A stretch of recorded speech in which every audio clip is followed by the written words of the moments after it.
ආයුබෝවන් ආදරණීය ඔයාලා හැමෝටම.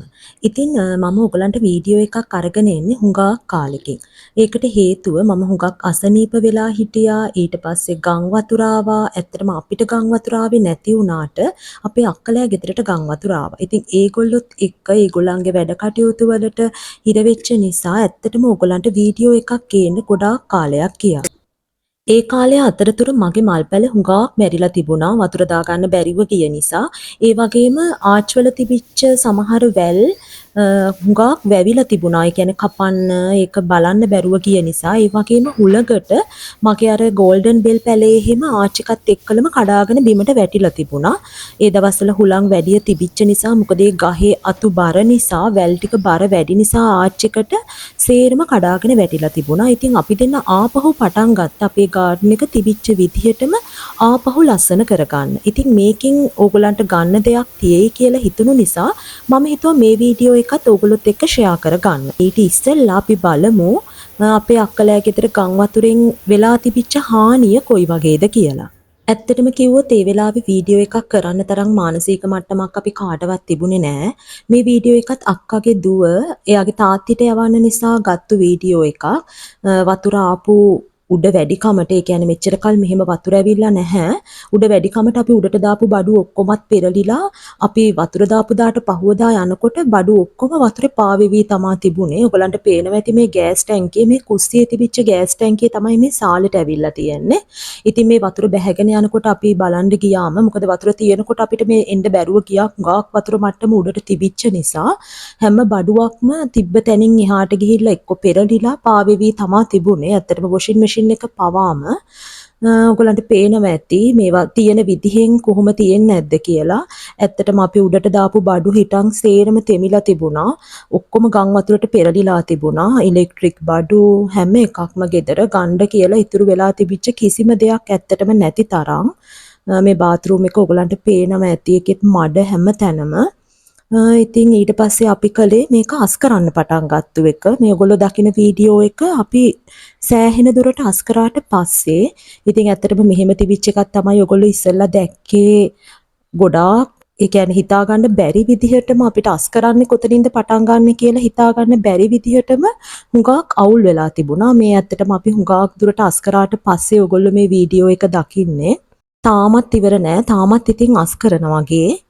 ගෙදර තිබිච්ච හැම දෙයක්ම හොද වේල ගේ ඇතුළට ගන්නවා. ඇත්තටම මේ වීඩියෝ එක කරනකොටත් දුව අඬ තමයි මේ වීඩියෝ එක කරන්නේ.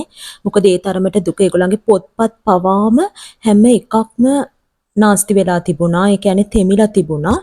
ගන් වතුරෙන් හානි වුණු තමන්ගේ හුඟක් දේවල් අහිමි වුණු හැමෝටම තමන්ගේ ජීවන රටාව සුපුරුදු ලෙස ආයෙත් ගත කරන්න ලැබේවායි හදවතින්ම ප්‍රාර්ථනා කරන ගමන් අපි අපේ වීඩියෝ එකට යමු. මේ ඔයගොල්ලෝ දකින්නේ මම අසනීප වෙන්න කලින් හිටවපු මගේ ගස් ටික. ඇත්තටම මේවා දිහා බලන්නවත් බැරුව ගියා. හැබැයි ඔයගොල්ලන්ට පේනවා ඇති ගහේ මාළු මිරිස් පිරීලා මීට ඉස්සෙල්ලත් මේකෙන් කැඩුවා. හැබැයි මේ පාරත් මම හිතුවා ඔයගොල්ලන්ටත් පෙන්නලම මේක කඩන්න. ඇත්තටම මේක හිටවනකොට තමයි හොඳට පෝර දැම්මේ. ඊට පස්සේ මුකුත්ම දාගන්න බැරුව ගියා. මං අසනීප වෙච්ච නිසා, ගම් වතුර ප්‍රශ්න නිසායි හැම දෙයක්ම නිසා. හැබැයි බලන්න අර මුලින් හොඳට පෝර දාලා හිටවපු නිසා ගහ හොඳට පළදාව දීලා තියෙනවා. ඉතින් මම ඕගොල්ලන්ට කියන්නේ මේ විදිහට ඕගොල්ලොත් හිටව ගන්න. ඇත්තටම අපි ගෙදර එක පැලයක් ගානේ හිටෙව්වත් අපිට හොඳ අස්වැන්නක් ලොකුවට බැලුවේ නැති වුණත් හොඳ අස්වැන්නක් ගන්න පුළුවන්. මාළු මිරිස් වගේම මම වම්බටු එක පැලයක් තමා හිටෙව්වේ. ඇත්තටම මේ බලන්න ඒකෙත් වම්බටු කරල් ගොඩාක් තියෙනවා අද කඩා ගන්න. මීට ඉස්සෙල්ලත් ඇත්තටම මේකෙන් වම්බටු කැඩුවා. අද ගොඩාක් තියෙනවා කඩා ගන්න. මං හිතුවා කඩන්න කලින් ඕගොල්ලොත් එක්ක මේක ෂෙයා කර ගන්න ඕනේ කියලා. ඇත්තටම ඕගොල්ලන්ට පෙන්වන්න නිසා. තුමුනේ මහේෂ් පේනවනේ මේ. කපලා කමු ඔක ඉතින්. කපලා කමු ඊයලානේ. අද නිවාඩු දවසේ ඉඳලා. අනිවාර්යයෙන්. මේක නම් චූටිනේ. මදිනේ. ඒක තියන්න.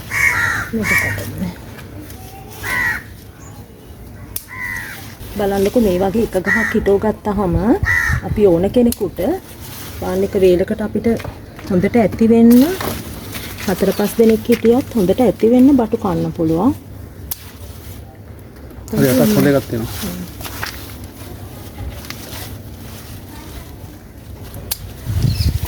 හොඳ ලපටි බටු මෝරලා හැම නැහැ. අනිත් එක එකකටවත් සත්තු විදලා නැහැ. විශේෂයෙන් මේකට හේතුව මේ අටපෙතිය මං හිතවලා තියෙන්නේ. දාස්පෙතිය වුණත් කමන්නේ. මේ අටපෙතිය වල තද සුවඳට තමයි ගොඩක් දුරට සත්තු වෙන්නේ නැත්තේ.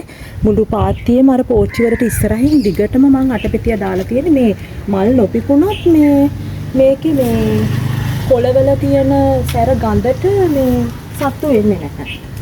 මිරිස් ටිකක් කඩමුනේ. ඒක කොළට යන්න ඕනේ නැහැ. බලන්න. හරිම ලපටි. මේක තෙල් දාපුවාම එහෙම නැත්නම් කරවල හොද්දකට වගේ දාපුවාම හරිම රසයි. කරවල දාලා තෙල් දැම්මත් රසයි.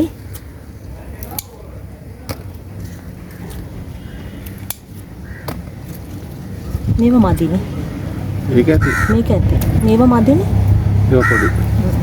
ඒක ඊළඟ පාර ගපුවා පොඩි ටික. මේ දෙක ඇතිනේ. මේක ඇතිනේ. මේ පැත්තේ තියෙන කිලෝ. මේවයි අතු හයිය නෑ. හරිම ඉක්මනට කැඩෙනවා. මේ ටික ඇති නම් ආයෙ කපන්න එපා. ඉතින් ඊළඟ පාර කපන්න පුළුවන්. මේක කපමුනේ. බලන්න. ඉතින් මේ වගේ චුට්ටක් හිටව ගත්තම කොච්චර වටිනවද බලන්න.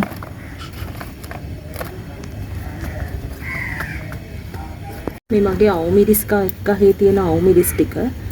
අමු මිරිස්. ඔව් අමු මිරිස් සමාවෙන්න. අමු මිරිස් මාන සෑහෙන්න කඩ. මේකෙන් නම් මම ගොඩක් කැඩුවා ඇත්තටම.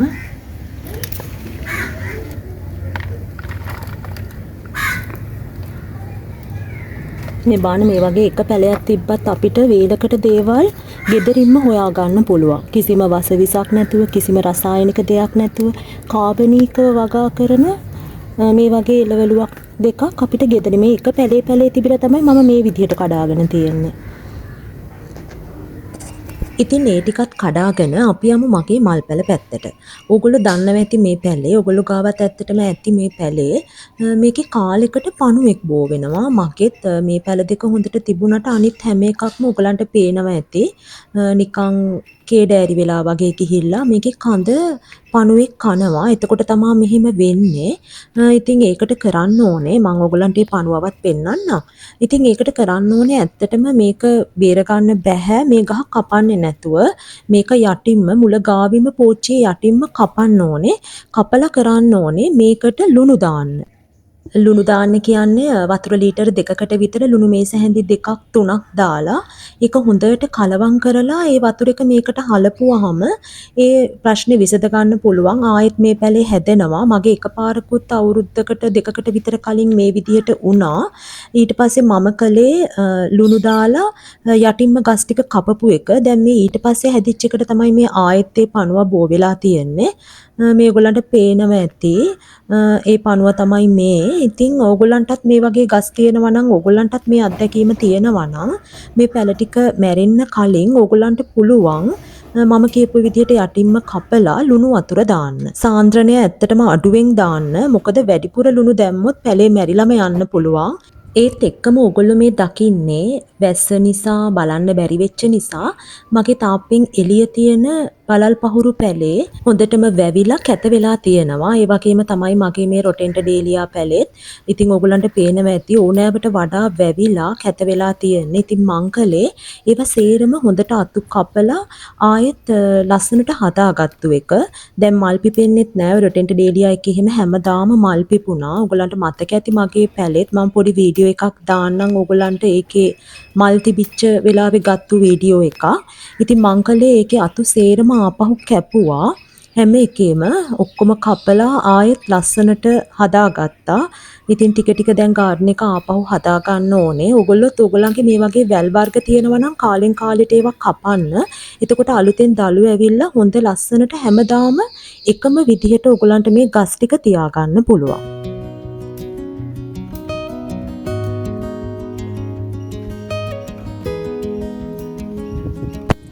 මගේ පරණ වීඩියෝ බලපු කෙනෙක් නම් ඔයගලන්ට මතක ඇති මෙතන මගේ ගෝල්ඩන් බෙල් පැලෙන් ආච් එකක් තිබුණා. ඇත්තටම දිට්වා ආපු වෙලාවේ හුළඟට ඒක කඩාගෙන වැටුණා. ඇඹරිලා කඩාගෙන වැටුණා. ඔය වැල තියෙන බිම මහේෂ් එක කැපුවා. අක්කගේ පුතත් එක්ක එකතු වෙලා. ඒ වීඩියෝ එක තමයි ඔයගොල්ලෝ දකින්නේ.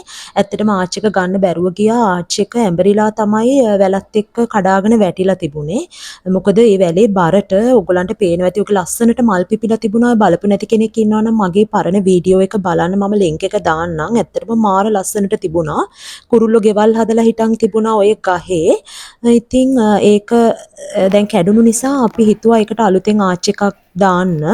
ඇත්තට මේක ප්‍රයෝජනෙට ගන්න ඔය තියෙන ආච් එක අපිට ප්‍රයෝජනෙට ගන්න බෑ. ඒක කඩාගෙන වැටිච්ච නිසා අපි ඒකට අලුතෙන් ආච් එකක් හදනවා. මගේ වීඩියෝ එක බලපු නැති කෙනෙක් ඉන්නවා නම් ඒකත් ඔයගලන්ට බලන්න මම ෂෙයා කරගන්න හිතුවා. ඉතින් බලමු අපි. මම විස්තර ඇතුව ඒකේ පෙන්වන්නේ නැහැ. හැබැයි ඔයගලන්ට අයිඩියා එකක් ගන්න නිසා ආච් එක හදන හැටි මම ඔයගලන්ට ආපහු පෙන්වන්න හිතුවා. කනෝ ඒගොල්ලෝ හොඳයි. ඒගොල්ලෝ ඉන්නවනේ. ඒව තමයි කාලා තමයි ජරා කරාම මේ කොහොමද දෙන්නේ? මුල් වැඩි යන්නේ.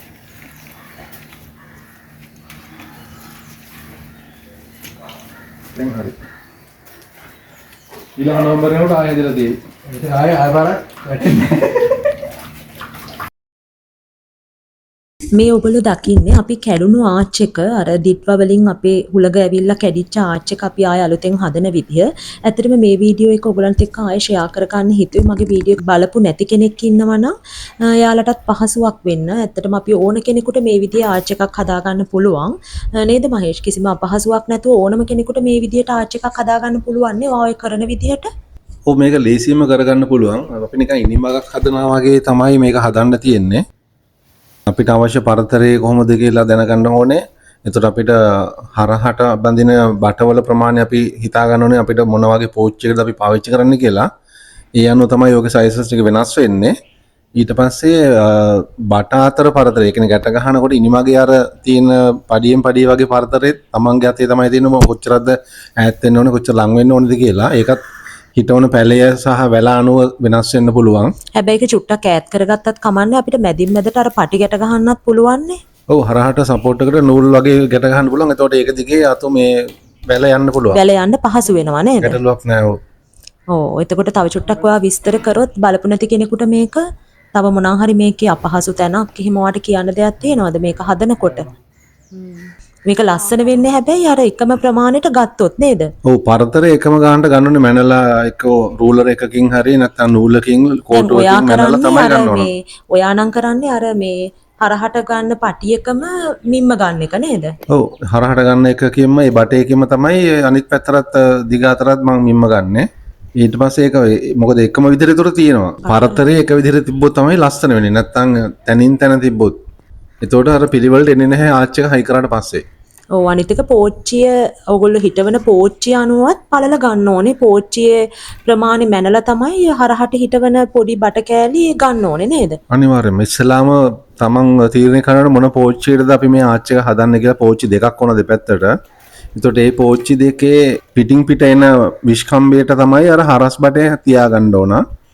ඒ අනුව තමයි අර ඉනිමක් වගේ එකට ගහන්න යන්න ඕනේ. එතකොට හර ඊට වඩා පොඩ්ඩක් ලං වුණාම පෝච්චියට ඇතුව බස්සන්න පුළුවන් මේ ඉනිමක දෙපැත්තෙන්. ඔව් කිසිම ප්‍රශ්නයක් නැතුව වැඩේ කරගන්න පුළුවන් නේද? ඔව්. ඉස්සලාම බට ඒ හරස් බට ටික සයිස් කරලා කපා ගන්න ඕන. ඊට පස්සේ තමන් දැනගන්න ඕනේ කොච්චර ඈතකින්ද පරතරය තියෙන්න ඕනේ කියලා. මොකද පෝච්චි දෙක ලං වෙනකොට වක්‍රය වැඩි වෙනවා. පෝච්චි දෙක ඈත් වෙන්න කර්ව් එක ඒ කියන්නේ වක්‍රය අඩු වෙනවා. ආච් එකේ. ආච් එකේ. එතකොට බලපු නැති කෙනෙකුට අපේ වීඩියෝ එක පරණ වීඩියෝ එක බැලුවොත් පැහැදිලිවම මේක කොහොමද කරන්න කියලා බලා ගන්න පුළුවන්. ඔව් ඒක කරලම පෙන්වනවා පරණ වීඩියෝ එකේදී. අනිත් එක හරිම අඩු වියදමකින් ඕනම කෙනෙකුට මේ විදිහ ආච් එකක් හදා ගන්න පුළුවන් ඇත්තටම. අපි හිතනවා ඉතින් මේ වීඩියෝ එකෙනුත් ඔයගලන්ට ප්‍රයෝජනවත් යමක් ලැබුණා කියලා. ඉතින් ඔයගොල්ලෝ මේ වීඩියෝ එකට කැමති නම් මට කමෙන්ට් එකක් දාන්න. අපිට ලයික් කරන්නත්. ඒ වගේම සබ්ස්ක්‍රයිබ් කරලා නැති අය සබ්ස්ක්‍රයිබ් කරන්නත් අමතක කරන්න එපා. ඒ වගේම මම වීඩියෝ නොදාපු කාලය ඇතුළත අපි ගැන ඇයි වීඩියෝ නොදාන්නේ කියලා හොයලා බලපු හැමෝටමත් මගේ වීඩියෝ බලන හැමෝටමත් හුඟක් ස්තුතියි. ආයෙත් එනකන් සතුටින් පරිස්සමට ඉන්න. අපි ෂෙයා මහේෂ් දිසානායක.